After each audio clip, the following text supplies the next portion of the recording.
మొట్టమొదట వివేకం ఉండాలి. ఏమిటి వివేకం? ఇది నా చదువు, దీనివల్ల నాకు ఉపయోగం, నేను జీవితంలో బాగుపడతాను.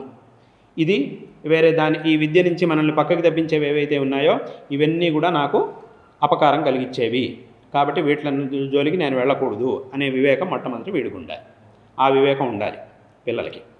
తర్వాత రెండోది వైరాగ్యం అంటే ఏమిటి?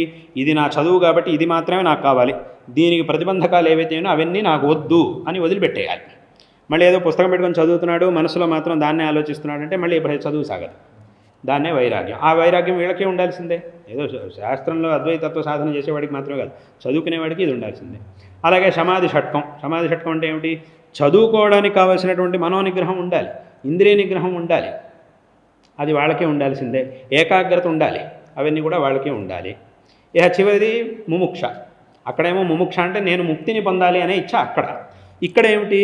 నేను ఎలాగైనా సరే పరీక్షలో ఉత్తీర్ణుడు అవ్వాలి, నా జీవితంలో నేను నా లక్ష్యాన్ని ఇది సాధించాలి, ఇంత పెద్ద చదువుని నేను చదవాలి, ఇంత గొప్పవాడిని అవ్వాలి అనేటటువంటి లక్ష్యం ఇక్కడ ఉండాలి. అది తప్ప దానికి ప్రతిబంధకాలన్నీ ఏవైతే ఉన్నాయో అవేమీ నాకు ఉండకూడదు అని వదిలిపెట్టాలి. అది తీవ్రమైనటువంటి ఇచ్చ ఇక్కడ ఉండాలి.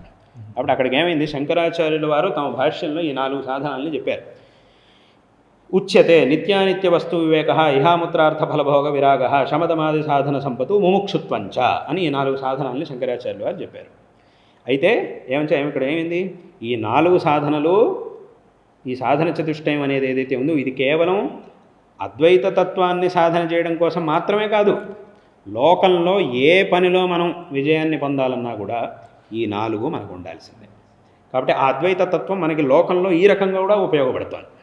ఇలా కూడా మనకు ఆ తత్వం అనేది ఉపయోగపడుతూ ఉన్నది. అంటే అందరినీ ఒక విధమైనటువంటి ఆ సమత్వ దృష్టితో చూడడానికి ఆ తత్వం మనకు ఉపయోగపడుతోంది.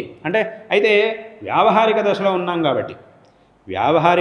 ఉన్నాం కాబట్టి ఆ సమత్వ దృష్టితో కొన్ని పనులని మాత్రమే మనం చేయగలుగుతాం. అలాగే అన్ని పనులని ఇష్టం వచ్చినట్టుగా చేయడం కుదరదు. ఇప్పుడు సమత్వ దృష్టి అన్నాం కాబట్టి ఏదో ఇప్పుడు ఇష్టం వచ్చిన వాళ్ళని ఇష్టం వచ్చినట్టుగా చూడడం అంటే అది కుదరదు. అదే చెప్పినారు.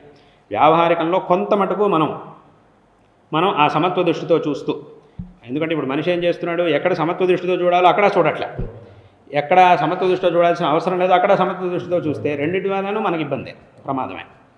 కాబట్టి అలా కాకుండా వ్యవహారంలో కొంతవరకు ఆ ఐక్య దృష్టి అనేది ఉండాలి. ఈ సాధనాల యొక్క అనుష్ఠానం మనకి వ్యవహారంలో కావాలి. కాబట్టి ఈ వ్యావహారిక ప్రపంచంలో అద్వైతాన్ని మనం ఎలా ఉపయోగించుకోవాలి అని అంటే, మొట్టమొదట ఆ అద్వైతాన్ని రెండుగా మనం చూడాలి. రెండుగా చూడటం అంటే ఏమిటి? ఒకటి ఆ తత్వం, అన్ని చోట్ల ఉన్నటువంటి ఆ చైతన్యం, ఏకతత్వం.